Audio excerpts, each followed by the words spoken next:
Hi, my name is Tyler Kuipers, and our group project is on Elliot Lake, the Elliot Lake uranium mines.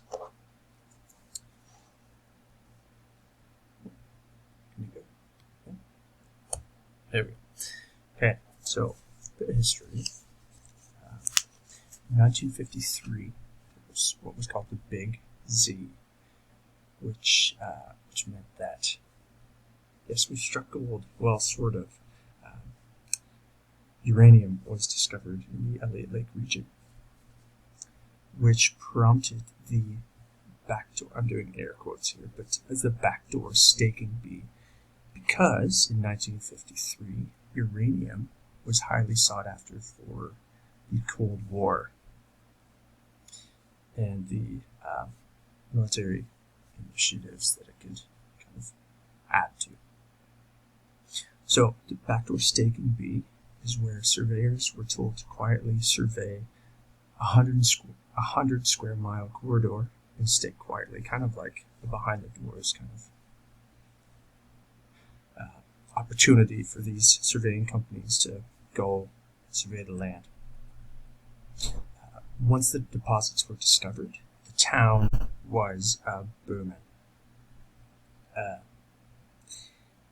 So it went from, so the town then had, soon after, had 25,000 residents. From 1953 to 1959, 9 mines were started. There were 12 in total over the course of the uranium mining expedition in Elliot Lake. So this happened for a couple of years, from 1953 to 1962. In 1959, the United States released a statement saying no more uranium would be purchased after 1962. Subsequently, the town, after 1962, the population of the town dwindled to around 7,000. So from 25,000 to 7,000. So very quickly became almost a ghost town.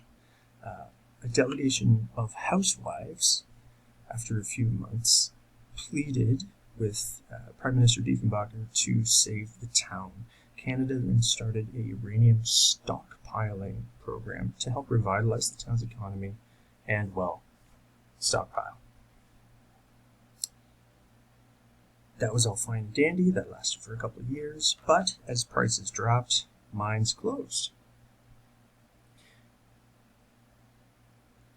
The last of the 12 mines closed in 1996, which spurred on some developers to start looking at the abandoned homes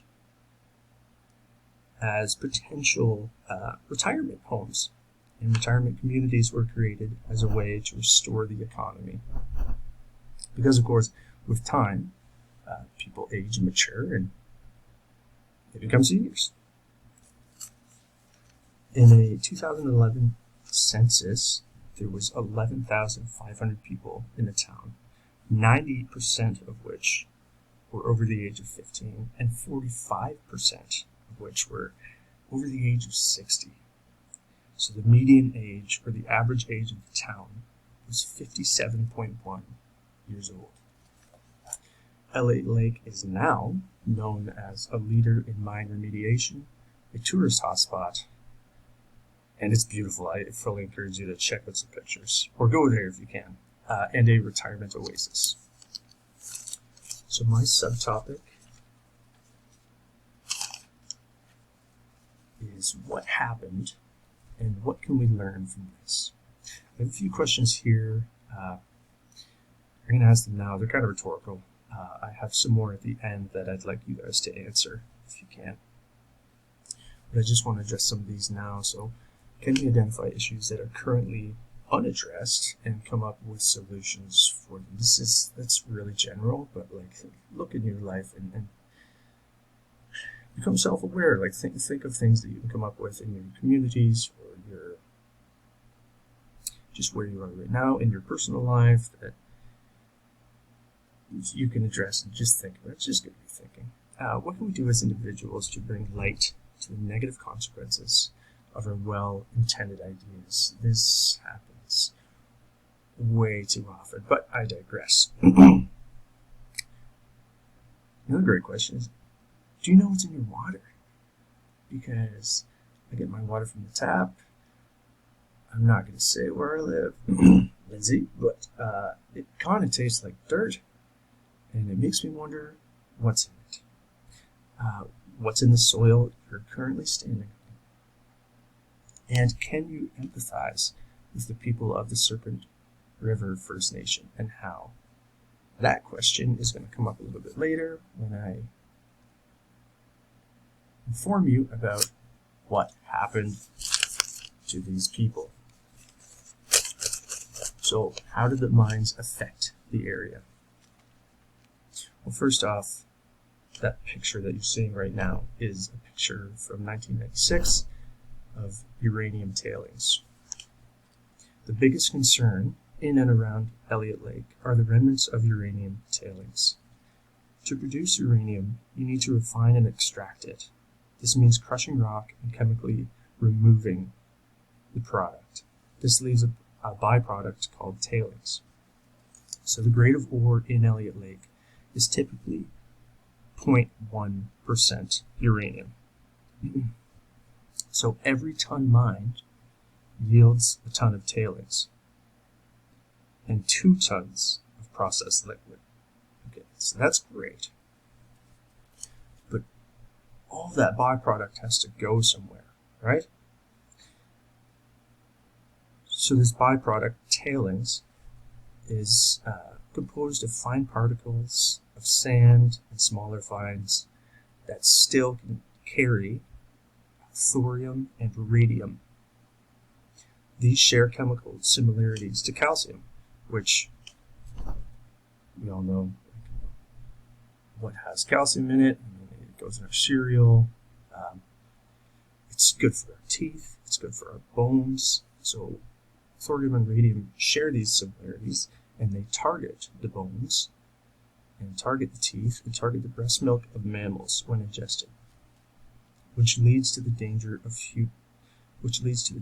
to humans, and the humans being those around the mines and those downriver of the mines. If many millions of tons of that byproduct are not all accounted for, which by neither the federal and provincial government, they can't confirm exact deposit locations and quantities. They can get most of them, but there are still some that are unaccounted for. How are they to know if what they're ingesting is safe and not toxified with these potential chemicals? The next harmful thing is acidic drainage. The uranium ore of Elliot Lake contains pyrite, which, when oxidized, can turn into sulfuric acid. This has a huge negative effect on the environment it is released in. Now, there's a very small amount of this pyrite, which is currently at the bottom of a few ponds in close proximity to the town, which isolates the potential for harm. But these ponds have no fences around them, so whatever wildlife that wants to go in has free rein to do so and churn up this material and ingest this material. There's a lot of potential for some not very good things going on. So, Serpent River First Nation and their position, both physically and in terms of activism. So they lie downstream from Elliot Lake, closer towards Lake Superior, Lake Huron.